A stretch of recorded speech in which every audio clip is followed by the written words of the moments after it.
Hi, I'm Chris from Development. Let's take a quick look at how we do database administration against our MySQL and Mongo databases on the Coronium Core server. What we do is we use desktop tools to connect to the different data sources, and then we can do administrative tasks using those tools. For MongoDB, generally you don't really need to do much because it automatically will create its databases and collections as needed. For the MySQL module, though, you will need to create those databases in advance. So that's where the database administration for MySQL definitely comes into play. So in the different sections here on the server modules, we'll go with Mongo first. There is a section for administration, and here you'll see a couple different tools that you can use and download to your desktop. For Mongo, it's called Mongo Booster is the one I recommend. There's also another option there. And it's available for Mac and Windows, and you just hit the download link and it'll install the tool. I've already installed this on my computer, so I'm going to go ahead and open up Mongo Booster, and we'll take a look at how we connect to the database server. So it's going to boot up here. So when you first installed Coronium Core, you were prompted to enter some passwords for your databases, and hopefully they were strong and you also took note of them and stored them somewhere on your computer. When you open up Mongo Booster, you'll get this connections window, and you're going to hit create, and we're doing a direct connection, and then you'll want to put in your server endpoint, and then you'll want to click this authentication tab, and we're going to go username password. It's going to ask for the authentication database, and that's called admin, and then the user is Coronium, and then you're going to put in whatever password you chose when you installed the server. We can test the connection. We got an OK status, and then we can save and connect, and now we're in here. You can see there's this underscore app database. This is what's used by the data module, and we have already put a few records in here. If we want to view these, you right click and select view, and then it's going to run this little query, and then we can see a couple of the objects we have here that we created.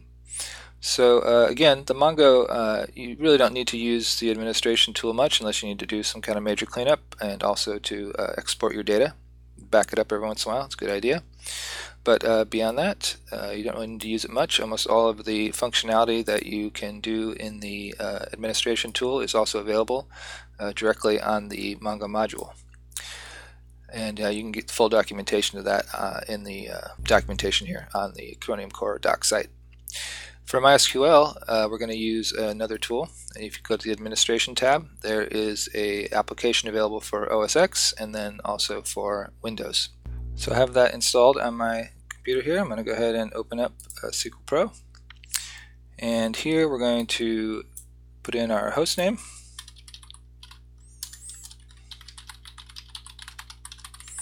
Our user, and then whatever password you selected. We will test connection, succeeded, and then we'll go ahead and connect. Again, if you're going to use the MySQL modules on the Coronium Core server, you need to create a database in advance. So I'm going to go ahead and add a database. I'm going to call this underscore app. I'll add that, and then we'll need to add a table. So I'm going to add a table. We're going to call this users. And then we'll need to add some fields onto this table. It automatically comes with the ID field, which is usually what you want. We'll add a couple more here. Let's go ahead and add, oops, sorry, that's for the index. We're going to add a name field here, and we'll make this varchar. Let's put in 128 on that. And then let's add an age field, and we'll leave that an int. And we should be good to go there. So now if we want to, this database has now been created on our server, and so if we want to use this database with a MySQL module, we can do that. We'll go ahead and look at how we do that directly in Corona. You can do this on the server side, but then there's also access to this directly on the client side, so you don't have to do anything on the server.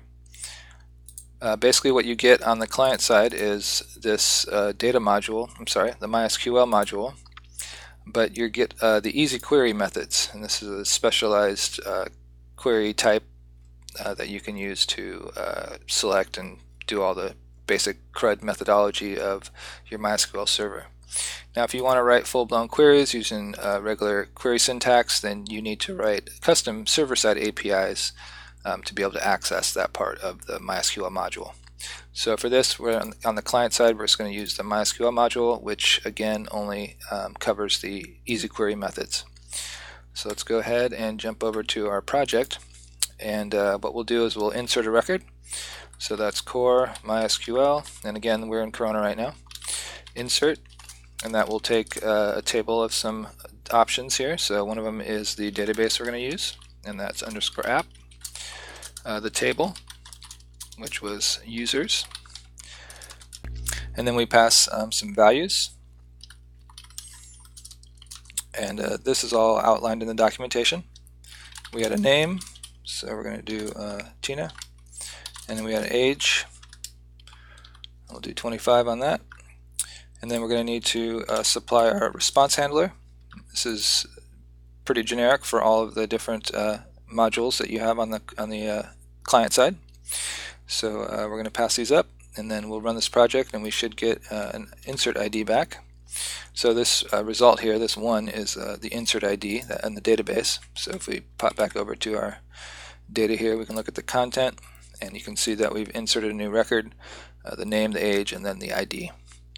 So at that point, then you can pull the data back using the select, all the other ones that are available here, and you can see the documentation for that in the MySQL docs here on the client module, and they have the insert, update, delete, and then all the parameters and whatnot that you need to send for that.